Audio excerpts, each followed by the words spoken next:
I'm Hank Blank still, and welcome to the Orange County chapter of the American Advertising Federation podcast. This podcast is about interviewing individuals from the industry of advertising and marketing. And today I'm happy to have Martin Borsanyi, an old friend from Jacuzzi, and I met him when he was in the agency business. So, Martin, why don't you tell folks a little bit about yourself? Thanks for having me, Hank.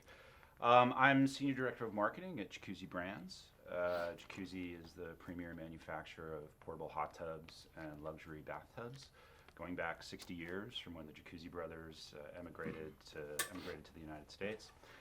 I got my start actually in public relations. While still in college, I was a gopher for a PR firm, a healthcare specialty PR firm. From there, I was recruited into a startup where it was a medical device startup where we had basically created an internet remote control microscope that could be controlled over the internet. It just was kind of during the dot-com boom. So we sold that into anatomic pathology labs where they had to service remote hospitals as well as the drug safety department of pharmaceutical companies. After that, we actually sold the company, and I transitioned back to into the agency space, where for the next 10 years I've focused on digital.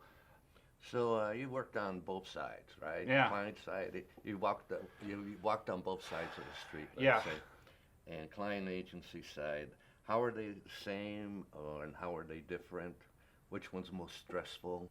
I would start, obviously there are very much pros and cons to each. And I think with the agency side, a lot of it are the things that you would think that it's definitely a fun atmosphere. It's a engaging atmosphere. A lot of young people, a lot of creative people. More drinking?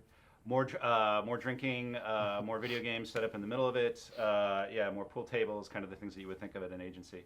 But yeah, I mean, so there are cultural things, but there are also serious things like you tend to work on multiple projects, multiple clients, multiple products. You work with different specialties, so you're working in very close proximity to people who are experts in their field, and so it can be incredibly exciting and incredibly valuable and a learning experience. You know, the flip side of that is you're not necessarily the master of your own fate, right? So no matter how good you are at your individual specialty, whether it's copywriting or whether you're the best account person or the best creative person, you could walk into a client and ultimately lose that business because they don't like the creative or they don't like something else about the business. And, you know, we've shared stories about this. And so, you know, in certain markets, if you're in a large media market where there are multiple where there is a large agency ecosystem and you're good at your job, it's very easy to move on to the next client. In other places, that's less so. So I think there's a level of existential dread that comes with working in agencies that doesn't happen on the client side. I can tell you my wife sleeps significantly better now that I'm on the client side. So, you know, I've been in the business a long time, and I think that the marketing environment is more challenging today. Yeah. You know, there's social media, there's lead gen, then there's Mercado, Magento, you know, programmatic media buying, you know, all these new things coming up every day. How do you keep up with it? I think technology, I would say that actually goes back to the previous answer, which is I think as a client, one of the value adds of an agency is that they do bring expertise in that.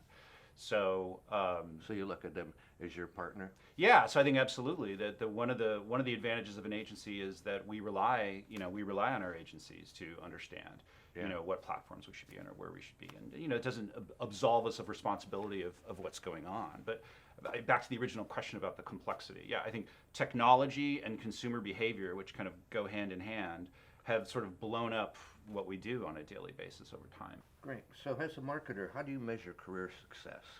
Is it money? Is it promotions? Is it career satisfaction? This is going to sound really preachy. I think when I've measured success again, well, I mean, there absolutely, as a digital marketer, there are certainly KPIs that you measure, right? And there are KPIs that you go out to the business and say, strategically, I spent a lot of time in analytics, and when you develop analytics and you develop a KPI, it ultimately has to ladder up to a strategy, and the strategy has to, define what your goal is, and the goal has to define, okay, well, what's your KPI that measures that goal, right? So clearly there are KPIs. I would say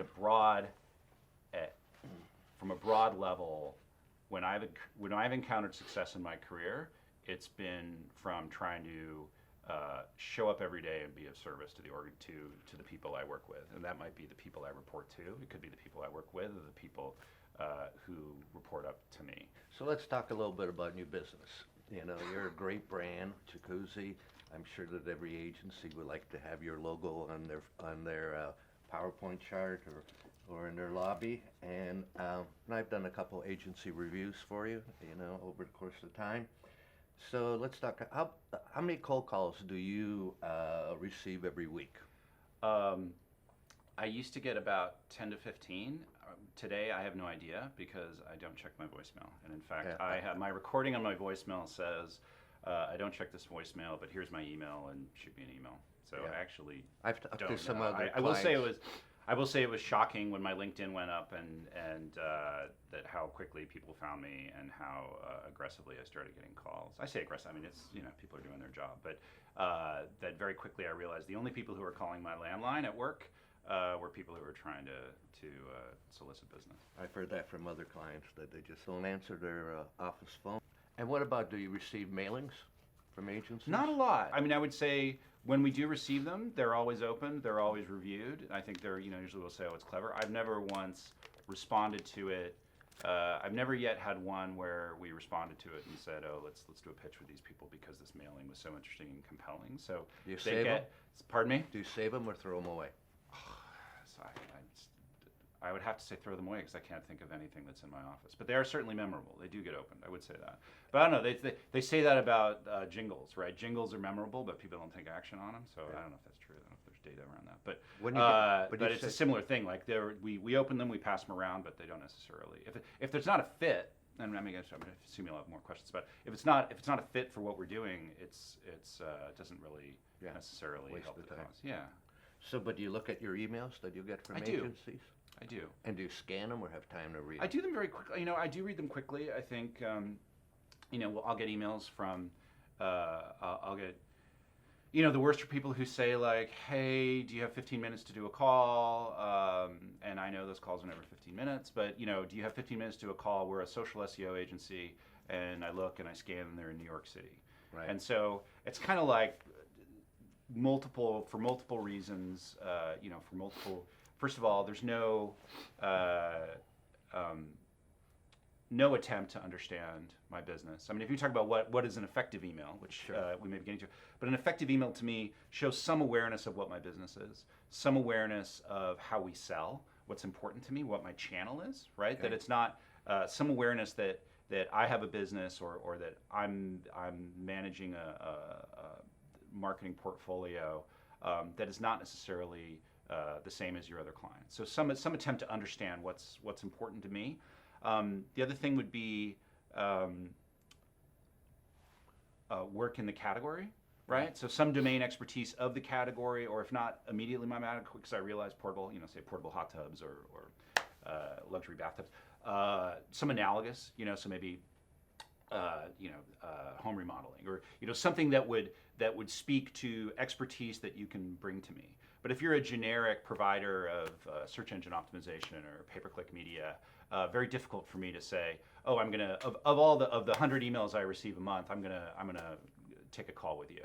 So is there anyone, I hear that, you know, something that, you know, outreach that knows a little bit about your business, knows about your channels. Is there anyone, when you've been on the agency side or client side, has there been any piece or any outreach that's really blown your mind or said, wow? I think the most compelling ones are where you can check those boxes, right? Where you can check the box of you understand our business, you have some expertise, and what I was going to say is also if you can show it. So some of the most compelling pitches are where, so for example, there was an agency that developed short videos for lead nurture. Well, their pitch was a short video. You know, and so if you can make your expertise manifest in some way, you know, if you can demonstrate your expertise through, you know, make your pitch a demonstration of your actual work is very compelling as well. So what advice would you give to agencies?